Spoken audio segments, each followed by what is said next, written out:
mengenai utang piutang. Jika ada seseorang yang berhutang lalu ditagih sudah berbulan-bulan, itu susah sekali untuk melunasi hutangnya.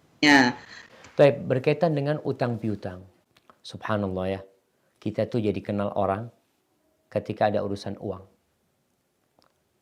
Jadi kepribadian orang itu akan ketahuan kalau sudah urusan fulus. Orang baik apa tidak.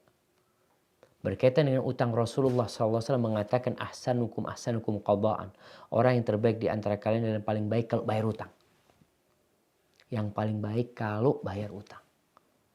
Kemudian utang ini sebagian orang nggak takut.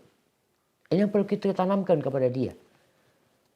Kalau bisa datang kepada dia sampaikan nih utang ini engkau mati.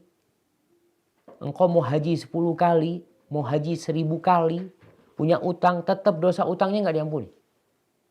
Orang yang mati syahid, semua dosanya diampuni kecuali utang.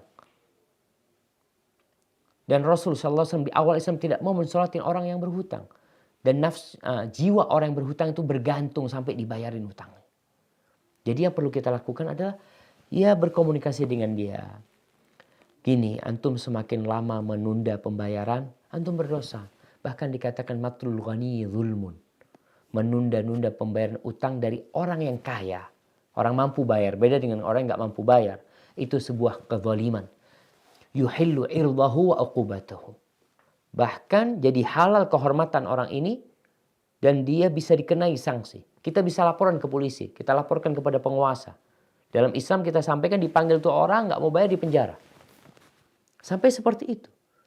Dan tatkala kita menyebutkan fulan melakukan ini, melakukan itu kepada yang berkuasa, halal kehormatan dia. Karena dia telah melakukan penundaan pembayaran utang sedangkan dia termasuk orang yang mampu. Ini sikap kita.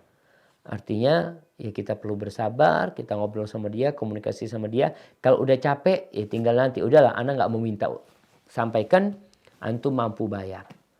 Antum tidak ada itikat baik mau bayar, sudahlah. Urusan ana sama antum di akhirat nanti.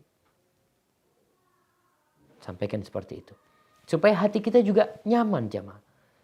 Kalau enggak kita terbebani sama dia. Dan ini termasuk penyakit hati nanti jadinya. Kalau ketemu fulan enggak sudah urusannya nanti sudah. Kecuali orang enggak mampu kita dianjurkan untuk mengikhlaskannya. Dia enggak perlu bayar.